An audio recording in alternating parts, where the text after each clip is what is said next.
Now we're going to play this exclusive, never-before-seen interview with Dr. Childress of blackgenocide.org on abortion and the globalist population reduction program, with particular focus on the attack on Black Americans. Hello, my name is Reverend Clenard H. Childress, Jr. I'm the senior pastor here at the New Calvary Baptist Church in Montclair. And I've been here for roughly around 34 years now. And hopefully we'll continue to be an impacting force here in New Jersey and of course in our own hometown on the issues that I think that are affecting our community the most, and in particular the life issue which we have come to evolve into as being leaders. I became a senior pastor in 1989 and was a member of this church, which is very unusual, in 1974 as a young man. And things evolved to being a youth director and doing mentoring work with the young men in the neighborhood. I went on to be a chaplain, still considered a chaplain in the Essex County Juvenile Detention Center.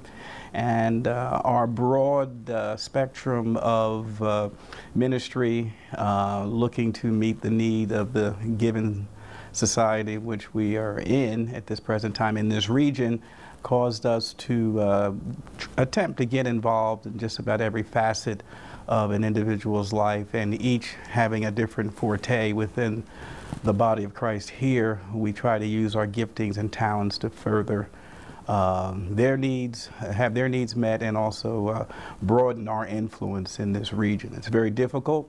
We're a very conservative congregation, to say the least, in the terms that are afforded in this present day as what is conservative. I call it Christian. And we believe in the Bible. We believe in the Judeo-Christian ethic. We believe that it is crucial that this nation once again get back on that foundation if we're ever going to have any sanity. And hopefully we can continue to, in our efforts in social activism and just preaching the good news, and we can be faithful in that and hopefully be a part of that. So the important thing to the Baptist Church is, one, more members. Two, we take care of the existing problems and difficulties that we find within our congregation. And then it is traditional in the Black church to be involved in the community, not only in the social issues, but politically engaged. And through more or less just teaching our students about what we perceive here through our council of ethics, that they begin to be learned into things that would result in just good behavior and really being able to understand what the foundation of the faith is. And there's so many contrary views. And when I say contrary views, I mean it's just when they go to school, they're hearing another errant view on how to approach life. That much of the problems these children have is simply because they are not counseled and they're not more or less taught the truth about their own sexuality, about their own importance as individuals. So that's very much a heavy part of our ministry here. Getting involved on the issue was anyone would know that there's very high teenage pregnancy rates. Our young people are engaging in sex at the condoning of the public school system that's assisting them by handing out condoms and attempting to be their counsel and guide in their expression of their sexuality, which is circumventing the authority of the parents, which is wrong foundationally. And so we have this epidemic of STDs, epidemic of pregnancies, and an epidemic of promiscuity. And so sex was never designed to be one that was outside of the context of marriage.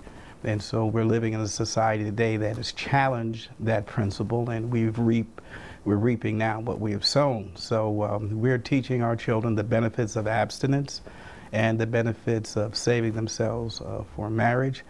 And of course, also letting them to know that abortion does kill a baby, that at 42 days there are brain waves, at 21 days there is a heartbeat. Even recently now they're saying at 18 days there's a heartbeat. And many of our young ladies and young men do not understand that that is life. We know that life begins at conception, and we have to understand that sex is a responsibility and is one that we're supposed to really maintenance and be good stewards over our body.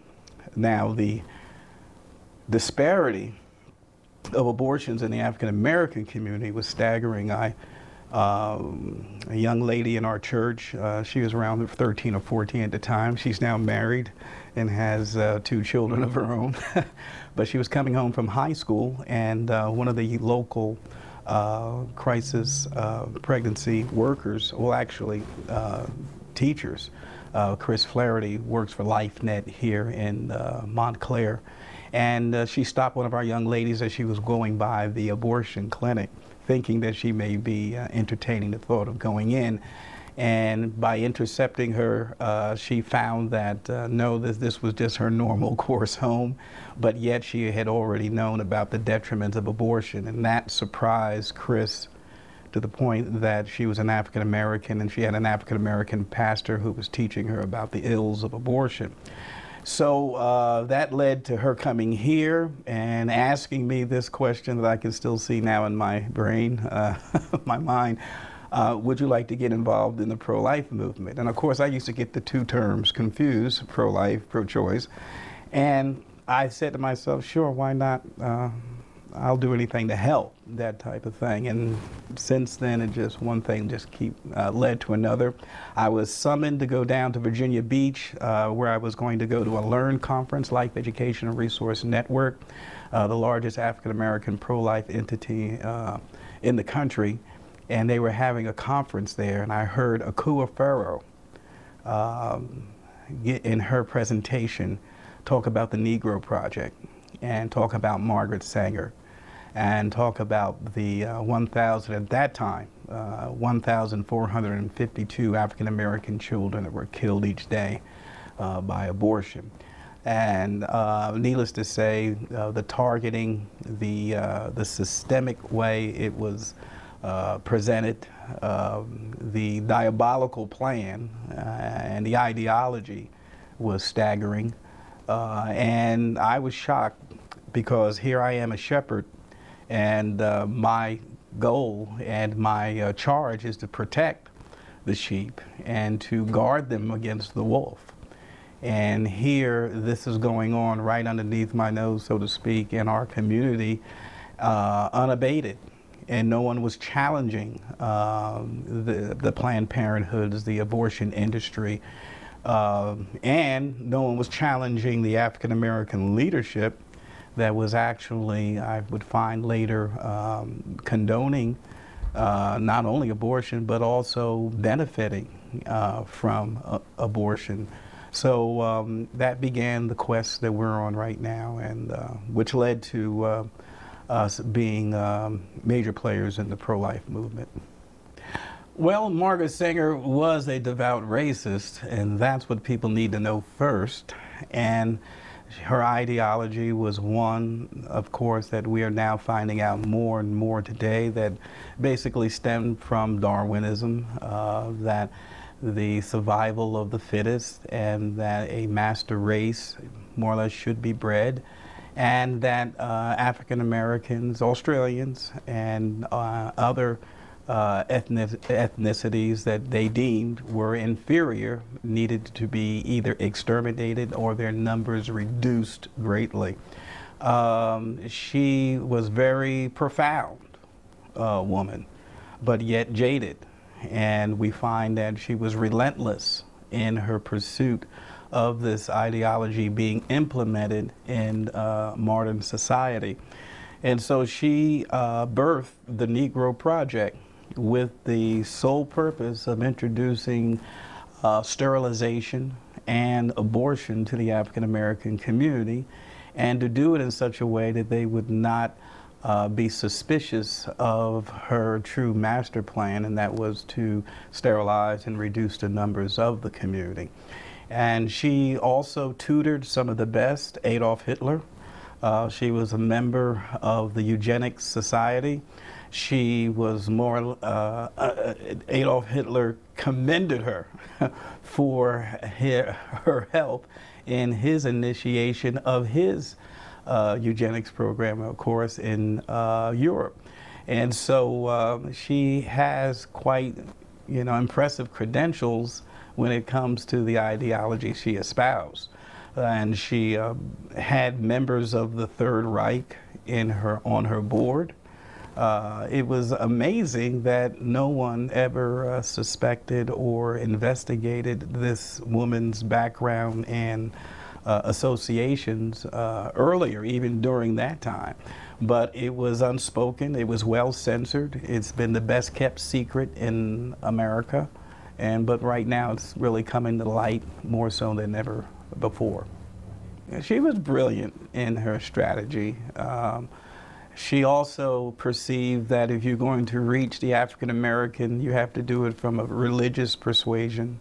You would have to be cleared through the leadership of the church. And so she told Clarence Gamble, the heir of Procter & Gamble, that we ought to hire 3 or 4 colored ministers with engaging personalities and from social service backgrounds to make sure, more or less to be the face of it, to make sure that if anyone should suspect anything, that they would be able to quell any suspicions from the congregation or the people.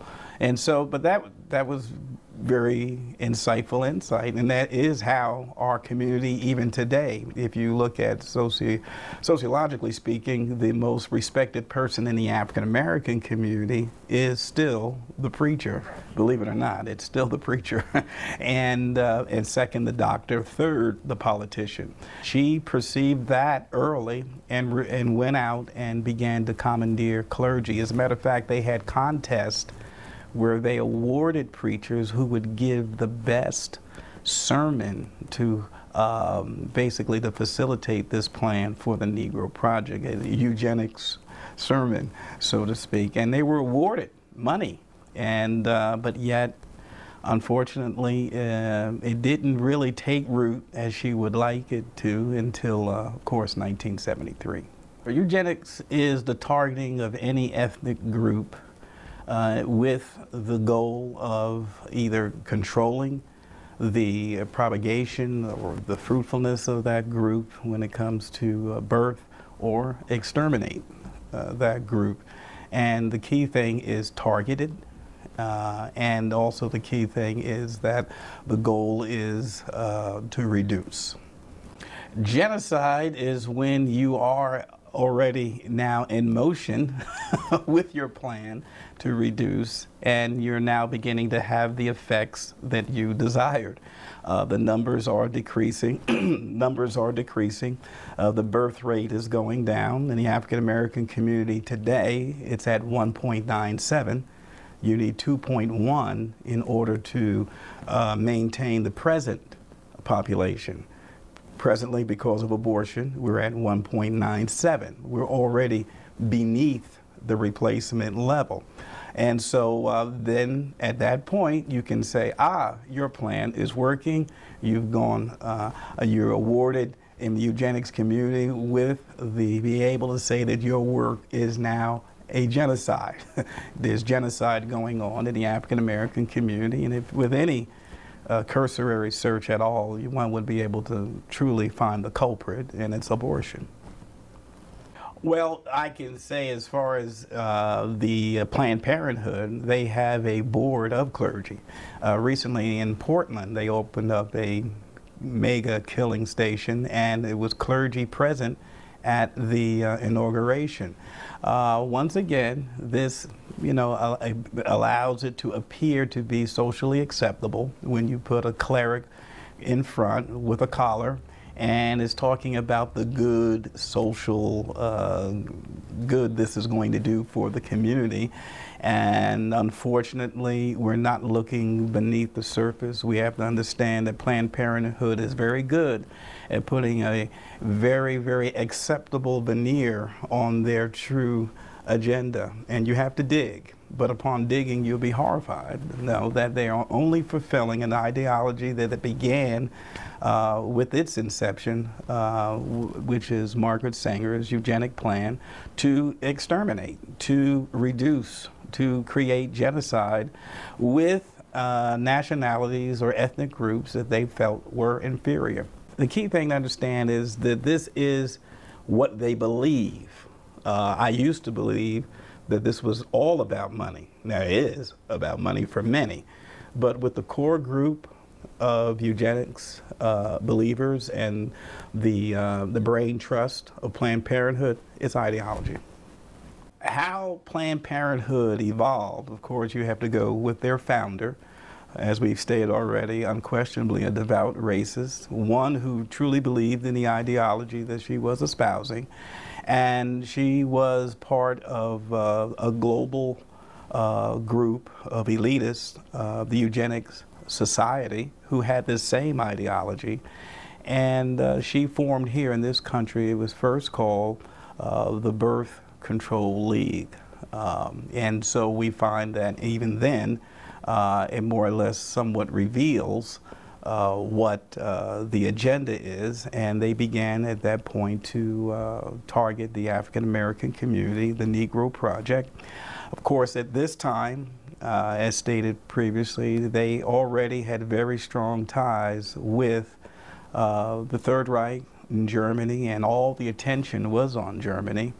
And of course, as that progressed, we saw the atrocities. You could see the mutilations of ethnic groups, and basically, which was focused on at that time by the media, it was the Jews, but through further research, we find it was also many African Americans. As a matter of fact, Hitler blamed the Jew for bringing African Americans into Europe, and because he was very much concerned about the pureness of the Aryan race.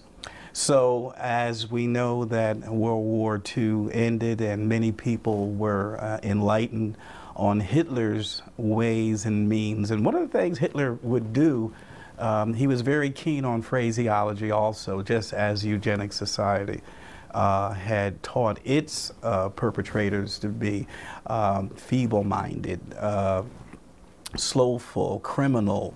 All these are words that society understood, and they were basically detrimental, and so you're not going to rush to the aid of the feeble-minded. And Hitler used one called useless eaters, and it was totally accepted by the German people, and he began his eugenics genocide, and it was first with the infirmed.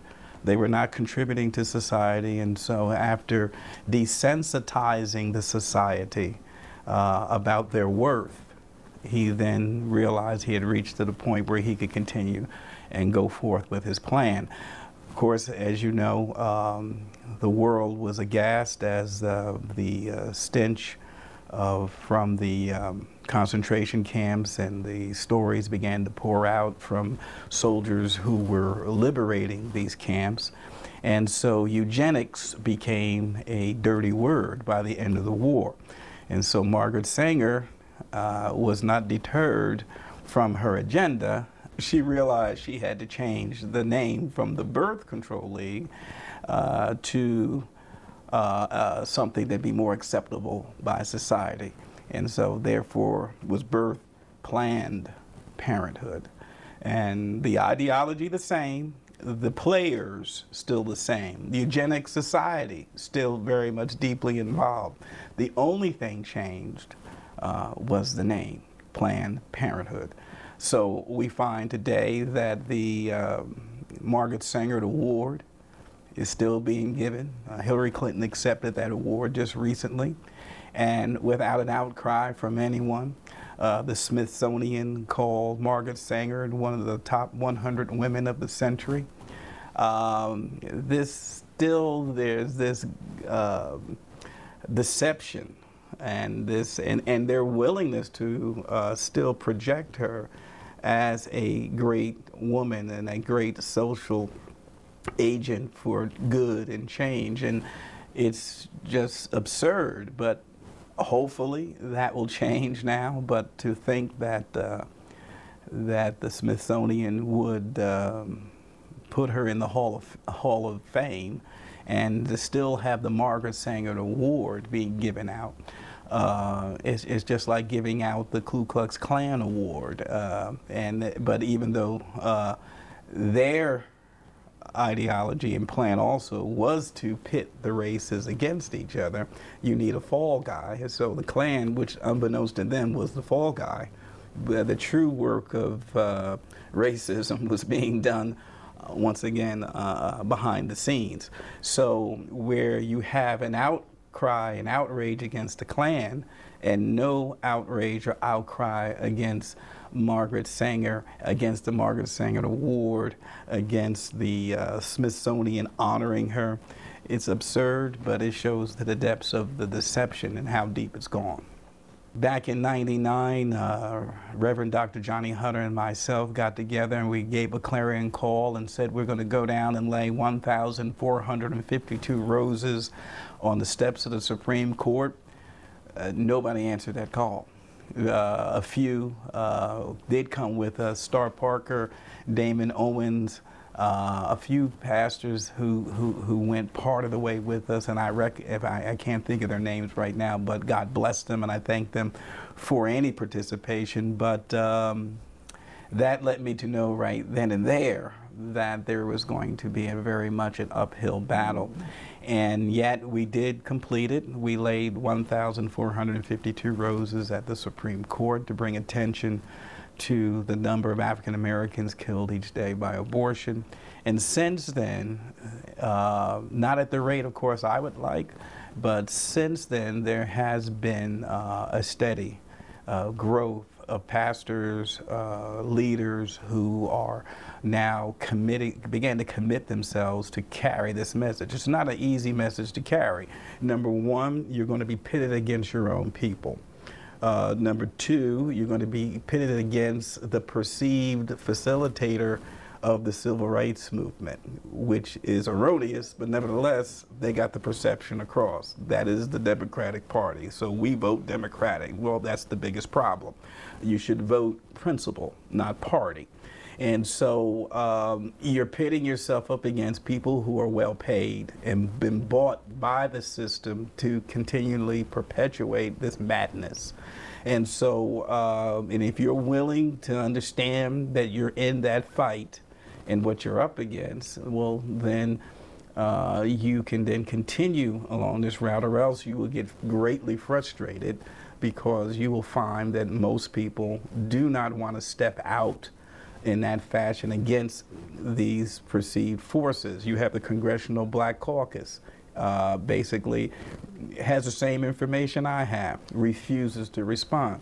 You have the NAACP censoring resolutions that would want to discuss the decimation of the African American community and the health ramifications of abortion on their convention floor.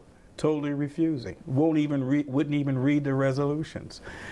You have the National Action Committee, Al Sharpton, who refuses to touch the subject, says it's a woman's right to choose and it's her civil right, and leaves it at that. And of course, you know, Jesse Jackson, who was one of the greatest, profound pro-life speakers that I can't say heard, but read his speeches, and who flip-flopped completely on the issue simply for political power, for the money that would come from the sources that condone abortion and advocate abortion. And that's how we gleaned the name Black Genocide. It was from Jesse Jackson. Abortion is black genocide. What happens to a mind of a person, the moral fabric of a nation that can abort a baby without a pang of conscience? Where will we be 20 years from today?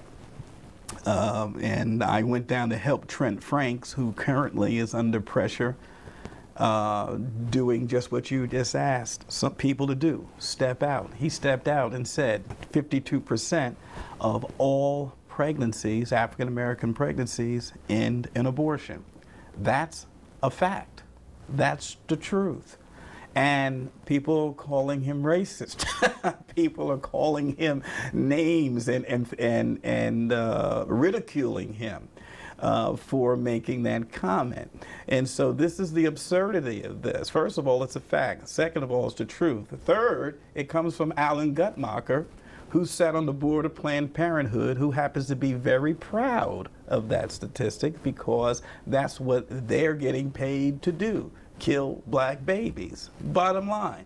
And so if you want to know about how many black babies are being killed by abortion, you go to Alan Guttmacher. I wouldn't even go to this to the census. I wouldn't go because many states don't report. But most of the abortuaries, most of the clinics are some way connected to Planned Parenthood, and the Alan Guttmacher Institute is privy to that information. So bottom line, people do not want to know the truth on this matter because they're going to have to make some changes if they acknowledge that this is going on. And especially, hopefully, his fellow black congressmen can have the same courage as Trent Franks has had in saying that this is an injustice. It has to stop.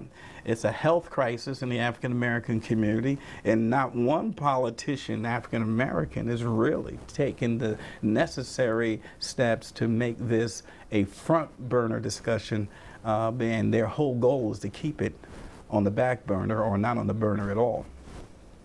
If you call a Caucasian person racist, he immediately gets totally frustrated and flustered. And so you even have in Atlanta, where they have billboards presently talking about the African American is an endangered species. And so what's the left's response? Okay, let's call them racist, and we'll put this type of pressure on them. First, you're telling the truth.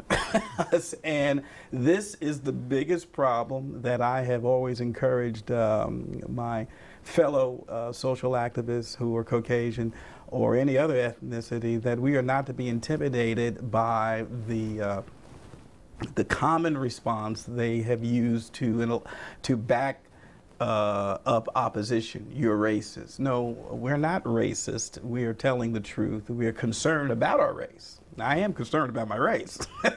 And I'm concerned that it is being victimized by the abortion industry. It's being targeted. And so the absurdity of it is simply so you do not have to answer the questions. You cast aspersions on people, which has worked. It has worked. And so, but that day, I believe, is coming to an end. Congressman Trent Franks, as I mentioned before, took that stand. There's others taking that. Mark Pence is taking that stand. And so I'm encouraged by this, and that they are not running away from the Congressional Black Caucus, calling them racist. I call the Congressional Black Caucus opportunists. I call them those who are right now practicing gross negligence. You are called to serve your community and be their defenders. You are to be guides. You are positioned so you can make decisions that would cause our community to grow and be safe. You have abysmally failed, and you are cowards for not addressing this issue. The ties presently, if you would go on Wall Street, you would find some of the most lucrative companies that have basically accumulated a lot of wealth quickly. They did so basically because of the slave trade. And yet it's those same entities you'll find, Rockefeller, Carnegie, Mellon, that have profited from the slave trade and amassed all this wealth, are now major players in the eugenics movement. In other words, the worth factor is now insignificant. It's not any advantage for them to have African Americans here. And before, I think it was Dick Gregory that said that during slavery, African Americans couldn't have babies fast enough. Then he said after slavery, there became a moratorium on having children. So this was the mindset, more or less. It was to no one's advantage. It wasn't to their advantage for them to see the African American population to grow. But yet these are, even today, very extremely wealthy businesses and entities, but yet if you do any of the research, you find that it was more or less accumulated during the time of slavery. In my experience, the greatest, pain, more or less, would have been of course, the Jim Crow laws. And there's others that possibly may be able to articulate this a little better than I, but each state began to become an entity within itself, especially in the South, and they created laws that were contrary to the federal laws that would have protected the rights of African Americans. And so there's still laws that were present to ensure the no upward mobility for African Americans. They were promised, was it 40 acres and a mule? Well, not if you were African American. So, therefore, land which was precious, and of course, most wealth begins with land, especially of that day. If you're not able to buy land, and if you did have land, there's good chances it would be taken from you. You had great problems in accumulating wealth. So the Jim Crow laws, right after the Emancipation Proclamation, unquestionably challenged this nation to do what the Founding Fathers received the revelation to do in order to make it a great nation. Now, this would take about a half hour, but I'm going to try and do this in about 3 or 4 minutes. The pro-life movement is the only movement that demands this nation basically hold the key to its greatness, and no play on words. Declaration of Independence says we hold these truths to be self-evident. What truth do you hold to be self-evident? That all mankind was created equal, endowed by the Creator with certain unalienable rights, can't take them away. Life, among these are life, liberty, and the pursuit of happiness. On traveling to Washington, D.C. to speak with the American Life League, I came to the understanding of why Dr. King said what he said in 1963, but also understood that there's only one movement today that could ever allow this nation to be the nation that God intended, because America never held that truth. But the Founding Fathers received revelation. Revelation never meets you where you're at. You're to ascend to the pinnacle of that revelation, like Moses receiving the law. Okay, we got the law now. Now we have to ascend. We have to move from where we're at and begin to embrace this law. The Founding Fathers, the major constructors of the Constitution, John Adams, Benjamin Franklin, and Thomas Jefferson. Thomas Jefferson did not hold that truth. Washington did not hold that truth. God was saying, fellas, if you can get the nation to hold this truth and your laws reflect it, I'll make this the greatest nation ever on this planet. We've never held it. Even now, there were those, it's just like Abraham and Lot. Abraham says, is there 50 righteous? Is there 45? Is there 30? There were righteous men and women in this country that found it appalling, but not to the point where it would affect our laws, and our leaders would all represent what God had given these men to do. We hold this truth. Okay, 1865, Emancipation Proclamation, the greatest, most, I would say, the most painful war this country has ever fought was the Civil War. What was it over? We hold these truths. North said yes, South said no. Right after that, you went right into the Jim Crow laws, where 1963, Dr. King goes to the Lincoln Memorial and says, America has become a schizophrenic nation. Why? Simply because it says that we hold these truths to be self-evident. You had men fight on foreign shores for other people's rights, and when they got back home, they couldn't ride in the front of the bus. We never held the truth. And so now it's 1965. You have the first Civil Rights Amendment, which is another story I don't want to feel like getting into right now, but you have the amendment. Okay, we're going to begin to undo the Jim Crow laws. It's shortly right after that, you have, I think it's Denver in '68, come up with the first laws where you can actually mutilate and kill a child in the womb by law. It's either Colorado or New York that became the first states. Soon as it looks like you're getting ready to get it together to hold this truth, there's always a mutation of some sort of evil to represent, no, you don't hold this truth. And so 1973, you had Roe versus Wade. And now it's federally, it's across the board. My point is this: the pro-life movement is the only movement in America that demands that this nation hold this truth.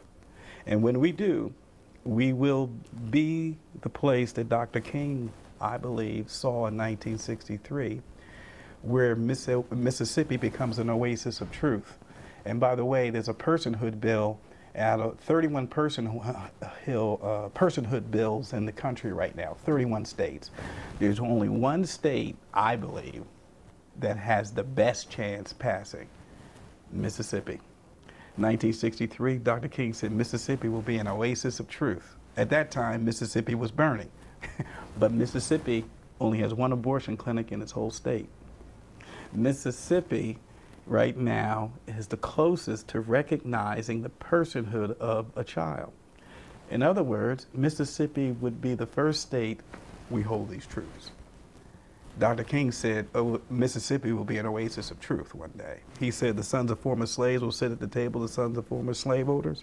He said that his daughter, his 4 little children would live in a world, would not be judged by the color of their skin, by the content of their character. I believe that this nation one day will achieve that, and that we'll all be able to boldly say one day, we've never had before, but one day we hold these truths. That was the one truth God said, if you hold this, I'll take care of the rest. We never held it. You know, your listeners ought to know that abortion is the most performed operation on a woman. If there's 12% African Americans in this country and they're accounting for, I'm going to use this figure, this is extremely conservative, 37% of the abortions of the nation. Yeah, that's 37%. That means that African American women, you know, are having this operation performed on them more than any other woman. And to the point where that it is genocidal when it comes to the number of live births. Why did I say that? Well, up until 1973, breast cancer was not an issue with African American women. It was not a problem. Now it's epidemic.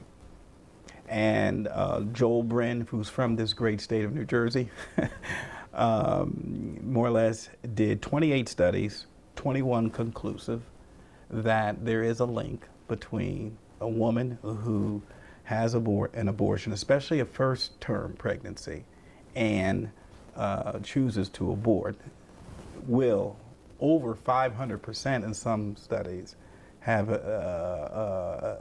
basically will contract breast cancer. And there's a recent study in Turkey, they concluded 66% of women will contract breast cancer. Your chances increase 66%. And it's simply because when you miscarry, when a woman miscarries, the brain knows it and sends messages throughout the body, shut down. When you surgically do it, and you abort the child surgically, brain does not recognize that, and it continually sends signals, and what organ is affected by it the most is the breast of a woman. By the time it begins to shut down and realize there's no child, there's so many hormones and other things that are there, and they become cancerous later on. Now, African American women now lead the country in preterm deaths of their children because abortion is being sold to African American women as a contraceptive, which is unquestionably the most detrimental thing other than the death of the child, because you're now have created a situation with this woman that she's not able to carry full term when she wants a child. And so preterm deaths, once again, was not an issue in the African American community, and now they lead the country in that. Then there's a psychological problem with abortion, and I say psychological problem. It is this: the industry does not recognize, I'm talking about the medical industry, postpartum abortion syndrome.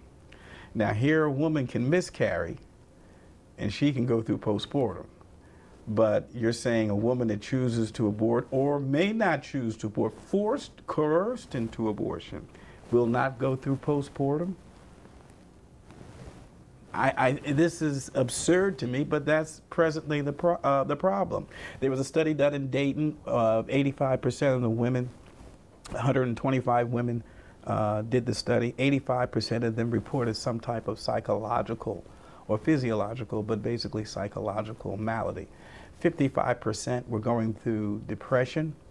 Close to 60% were still crying. And no one wants to recognize this. And then here I am, the African American preacher, and if you know anything about the African American church, it is predominantly women. There are predominantly a number of women.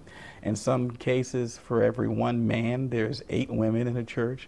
For me to know these statistics and not think they're in my pew, and not think that they're not visiting my church in pain, hurting, suicidal, increased drug use because of trying to bury themselves in that pain, increased alcohol, trying to hide from the pain of something missing. And so the health ramifications, let's leave the pro-life, pro-choice, Republican, Democrat, Independent out of it for right now. How can you, NAACP, I'm really upset with them. How can you push Rainbow Coalition? How can you, Congressional Black Caucus, not have a forum where doctors, I don't need to come in. Everyone knows my position on the social activism part of this and the moral position on this. You need to talk to doctors who would validate what I'm saying and authenticate the data so you can now National Advancement Association of the Advancement of Colored People, so the colored people can advance in their knowledge of this. Right now, you are advocating the decline. You're the antithesis of your name. And so the NAACP really needs to be held in account. I'm very much encouraged at the fact that Julian Bond is no longer there, and that there will be another board president, and I'm hopefully that we can have some type of dialogue on this as a health issue. They're not supposed to be political anyway, so why are you making it political by not allowing this information to come forth? Is there any other reason why you would not allow this to come to the floor for discussion? So it is very, very frustrating to me that men and women can get up in the morning and censor information from other men and women that can make their lives better. It's very sad. Silent No More, Georgette Forney is a very good source to contact. Your listeners need to contact when it comes to the data. They stay on top of that data pretty much, and it's very, very, very, very important that women get this information. And it's very important for leadership to get this information, but it'll stagger you, the things that are going on with women when it comes to abortion that media refuses to write about or address.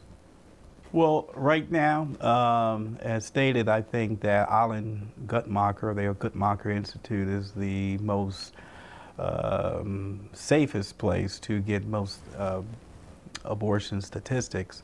We find that he is saying that there's 1,786 African American children each day killed by abortion. Just under 4,000. I think the average abortion costs around $450. As Alan Guttmacher that reported that 52% of all African American pregnancies end in abortion, and stated, you know, we were trying to, as of course, follow the money.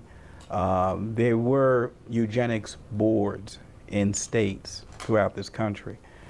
These states more or less practice sterilization.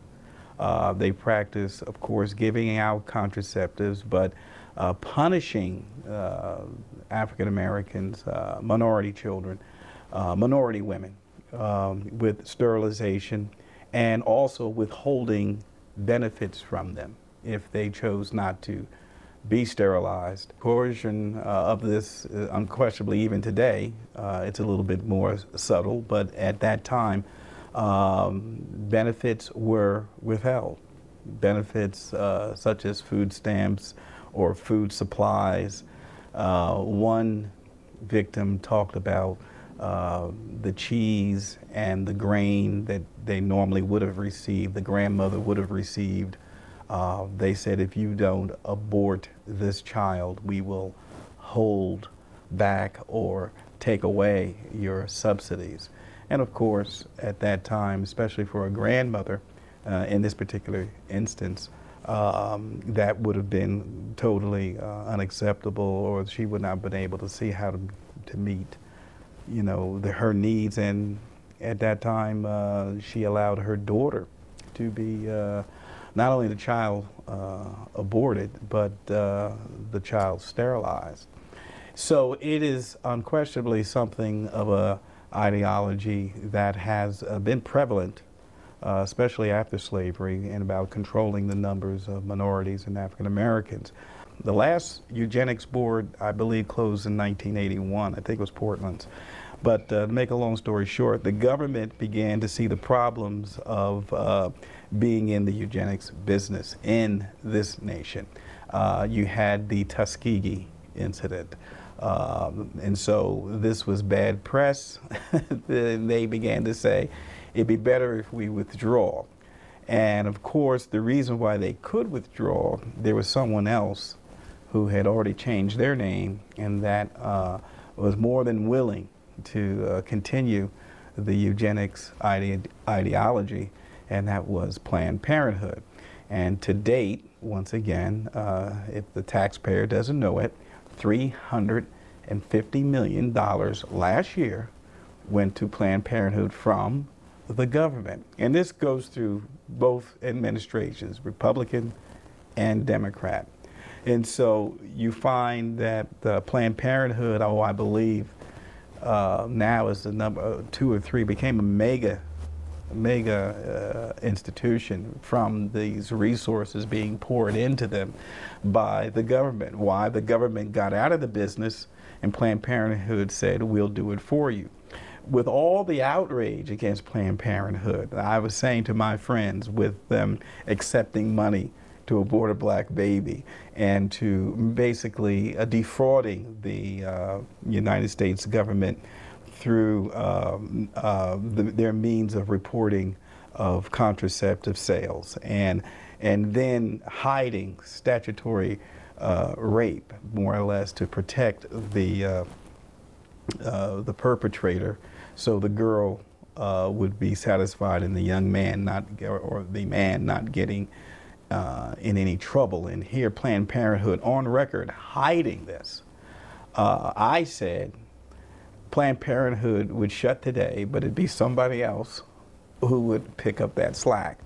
And so, but the good part about it is that people are beginning to understand and to connect the dots and realize that this is being perpetrated against minorities, and it is deeply because not only, as I said, if abortion was not lucrative, it would not be legal, but there's still a very strong ideology and belief that when you can control the minority, the African American, especially in Africa, the NSSM policy of this country to make sure the numbers of African Americans do not grow, so they would not be able to control the resources.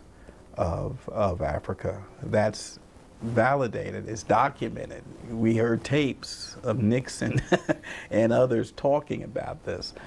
It's sad, but nevertheless true. As a matter of fact, the study said there has never been a successful way. The only way that has ever worked in foreign land to reduce the numbers of a population, and that was to bring in abortion.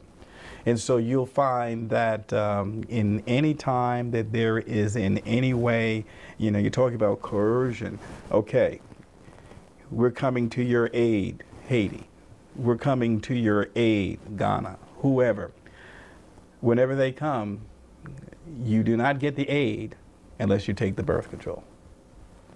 You do not get the aid unless you accept our method of teaching you how you're going to express your sexuality.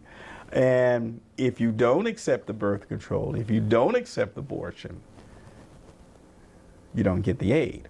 Now, believe it or not, that happened in Katrina, but can you imagine if there was a same type of catastrophe in England or in France, and the United States says, well, unless you accept our birth control, we're not going to give you any aid.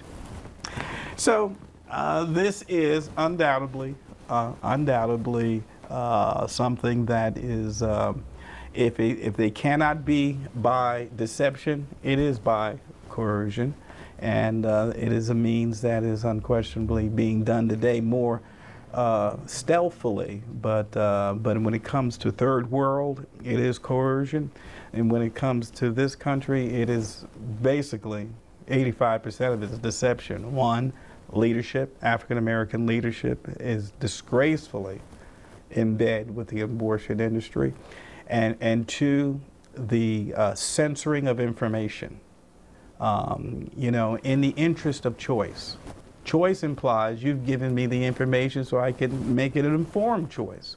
If you hold that information from me, you have an agenda that I would not make an informed choice, and therefore I'd be fitting into your plan. And so these choice advocates are hypocrites, because if it was about choice, they'd be sitting right here with me. You may not even agree with my position on it, but because you're an advocate for choice, you know that means anybody who would censor information would be wrong, because I'm going to use that information to make a choice. So with the African American community, it's been the censoring of this information and not allowing the truth about abortion to come to the forefront of discussion. The National Cancer Research, a defector, has admitted that they have hid the data of the link between abortion and breast cancer. This is something like this in a movie. I mean, you don't believe this stuff is going on, and yet it's factual. Amy Johnson, a CEO, one of the leaders of Planned Parenthood, she had her own clinic. I forgot her position, and actually saw the abortion through the sonogram and quit the next day. Out of conscience. She actually saw the child fight off the scalpel.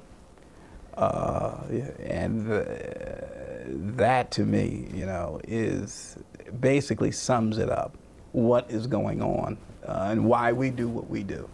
It's a sad epitaph on right now on the legacy of this nation when it comes to this, and that's why it has to be turned around. But I had the privilege of meeting Amy in San Francisco, and to think that she saw this with her own visible eyes, unquestionably has probably left indelibly something that she could never be able to shake. I know I couldn't. Just saying it, you know, it gets me emotional, and but yet this is what's going on in America. Yeah, I learned from them. Matter of fact, the pro-life strategy, if you want to learn pro-life strategy from pro-lifers, forget it. Watch what they do. And that's how, you know, that's how I believe our message began. And that's why it had to be called blackgenocide.org. Please, you know, who gives a hoot about learn? But black genocide, what's he talking about? You know, and people go to the site. People go to the site.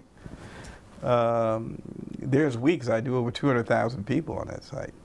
Well, right now, if you listen to our children, and I listen to children very intently, more or less the school itself is becoming its own God, its own interpreter of truth. And they have a great disdain for the Judeo-Christian ethic. They disdain any reference to Scripture or the Bible. Isn't it? And it's so funny, you ask them to take out their money, and in God we trust. It's still there, I believe, in most of it, even though there's a concerted effort to get it off. But the fact of the matter is that our children are with them 6 to 6.5 hours a day. And I tell the parents here in this congregation, understand that the system is designed to take the God out that you so desperately want in. And so it's up to us, either one, homeschool, two, if you can afford private school, but if you should choose to send your children to public school, you have to monitor your children and spend time with them. And I say, respect the teacher, but when it comes to these truths that we hold these truths, that we don't let anyone take those truths from us. So presently, the most successful schools in the inner city that have turned around the educational divide have been schools that have a degree of faith element to it, and where faith is not taboo, but used as a catalyst to get these children to learn. I went to Milwaukee School Choice, and it was just outstanding. These kids had devotions before they went to class. And when a poor child comes to school, you don't know what he's gone through or what she has gone through before she got to that classroom. You don't know what more or less what dangers that they have encountered even on the way to school. And sometimes those factors are not figured into the curriculum. But yet we're all spiritual people. When we can strengthen a child spiritually, they can overcome. Children are very resilient by nature, but we can fortify that by putting and encouraging the faith element. They can have a successful school year. And many of these children in the school choice program, where there is a faith component, are improving. And the sad thing about it is that that was the goal of the founding fathers. They said the Bible will be taught in our schools. The Congress made sure that the Indians and other settlers that came from other countries were given Bibles. It's interesting to note that in 1896, the Supreme Court declared we are a Christian nation, and nobody got bent out of shape. And the fact of the matter is that the Daniel Webster, the only case he ever lost in arguing before the Supreme Court was that a private school had to teach the Bible. And Congress said, no, a private school does not have to teach the Bible. Congress said a public school has to teach the Bible. A private school is allowed to do whatever they choose to do. Now, look at it today. There's more private schools teaching the Bible than the public schools, because the public schools have tossed it out. We have to really reflect back and say, we made some changes. We got off a road a while back. We're reaping the whirlwind from that, and we need to get back to those fundamental. We're the only nation that tries to accommodate everybody. It can't be done. We are a nation that was founded on these principles. Anyone who came here, except for African Americans, it was founded on those principles. Yet, when our rights were demanded, who were they? What was the catalyst? The church. So we were reconciled with, we hold these truths. We were reconciled with the faith, the Christianity faith. As a matter of fact, today, any sociological data shows that the church is still still very much a part of the African American community, and they value it very highly. So I said all that to say that the nation was founded on those principles, and I think the present eroding of that foundation is the result of many of the problems and difficulties that we have.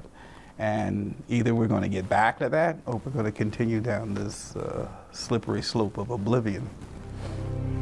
Remember, lovers of liberty, these video interviews have all been exclusive, and they're going to be archived at prisonplanet.tv. Please download them, burn them to disk, and give them to everyone you know. Upload them to YouTube. This information is vital not just to our free republic, but to the future of free humanity.